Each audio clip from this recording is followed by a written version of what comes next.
तुम्हालाही निसर्गाशी प्रेम असेल तर नक्की हा व्हिडिओ तुम्हाला आवडेल.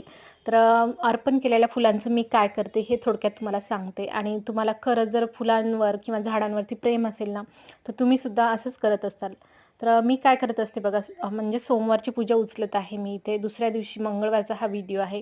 तर फुलं बघू शकता तुम्ही. मला हे बिलकुल म्हणजे निर्माल्यामध्ये टाकायची इच्छा होत नव्हती आणि मी म्हणजे दरवेळेस तसंच करते. फुलं वगैरे असतील तर अशा प्रकारे त्याचा वापर करते. तर तुम्ही कसा करता नक्की मला कमेंटमध्ये सांगा. तर चला तर व्हिडिओला सुरुवात करू. प्रत्येक फूल मी तुम्हाला हातामध्ये घेऊन दाखवलेलं आहे. एकदम कुठेही सुकलेलं नाही आणि शेवंतीचे ते फुलं एकदम टवटवीत, गुलाबाचे सुद्धा एकदम टवटवीत ताजे असल्यासारखे होते. तर आज झेंडूचं फूल तुम्हाला दाखवते मी. तर बाकीच्या याचे तर पेटल पटकन निघून जातात. पण झेंडूचं फूल ना पेटल्स असे निघत नाही. गुलाबाचे सुद्धा तुम्ही बघू शकता पेटल्स असे एकदम वेगळे होतात. पण झेंडूचं ना थोडंसं आपलं त्याच्यामध्ये बी जे असतं ना ते सुद्धा येतं त्याच्यामध्ये पेटल वेगळे करायला गेलं तर. मी कसं करत असते मग इथे बघा, झेंडूचं फूल जे आहे ना एका म्हणजे कैचीच्या ह्याच्यामध्ये मधोमध पकडते आणि दोन्ही साईडनं बरोबर इक्वल कट करायचं, जेणेकरून बिया वेगळ्या होतील आणि पेटलसुद्धा आपल्याला इझिली मिळून जातील. तर हे जे बिया आहे ना आपण झाडामध्ये म्हणजे कुंडीमध्ये टाकून द्यायच्या, तर खूप मस्त फुलं म्हणजे फुलझाडं तयार होतात आपल्याकडे फ्रीमध्ये. तर नक्की तुम्ही सुद्धा असं करून बघा. मी तर तशाच प्रकारे झाडं तयार करते. आणि त्याच्यानंतर या कळ्यांमध्ये आपण वेगळ्या केलेल्या कळ्या जे असतील ना, त्याच्यामध्ये थोडेफार सडलेले किंवा मग खराब झालेले, सुकलेले असतील ते सगळे काढून टाकायचे, स्वच्छ करून घ्यायचे. तर सगळे मी दोन्ही पेटल्स वेगळे करून घेतले, गुलाब आणि शेवंती, त्याचबरोबर झेंडूचे सुद्धा. तर तशी मी रांगोळी काढत असते.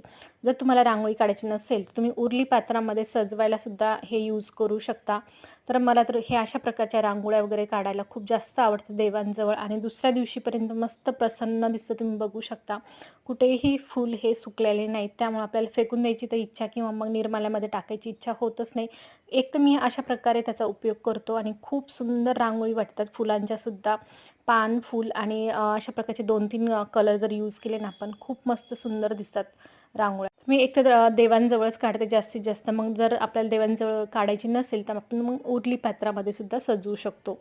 आणि त्याचा दुसरा उपयोगसुद्धा तुम्हाला दाखवणार आहे आता. हे फुलांची रांगोळी काढली आपण, तर त्याची फुलं फुलं दुसऱ्या दिवशी आपण उचलून घेतो. त्याचं काय करायचं? तर एक तर हे अशाच प्रकारे आपण झाडामध्ये टाकू शकतो. त्याचं हळू खत होतं. नाहीतर दुसरी प्रोसिजर म्हणजे अशा प्रकारे बघा, चला मी काय करते तुम्हाला दाखवते. तर एका पेपरवरती मी अशा प्रकारे फुलं सुकायला टाकलेली होती मागच्या वेळेसची. तर मधात ऊन नव्हतं. ऊन जर असेल ना, तर 2च दिवसामध्ये मस्त आपले हे पूर्ण ड्राय होऊन जातात आणि याचं खत तयार होतं. ज्या झाडांना आपण भरपूर काही-काही विकत आणून खतं टाकतो, त्या झाडांना जर त्याचंच खत जर मिळालं, म्हणजे फुलांचं खत जर मिळालं, तर किती झाडं फुलं येतील. तर बघू शकता तुम्ही माझ्या झाडांची फुलं बघू शकता. कलर आणि साईजसुद्धा खूप मस्त डार्क आहे. तुम्ही नक्की करून बघा. आवडला व्हिडिओ तर लाईक करा, सबस्क्राईब करायला मात्र विसरू नका.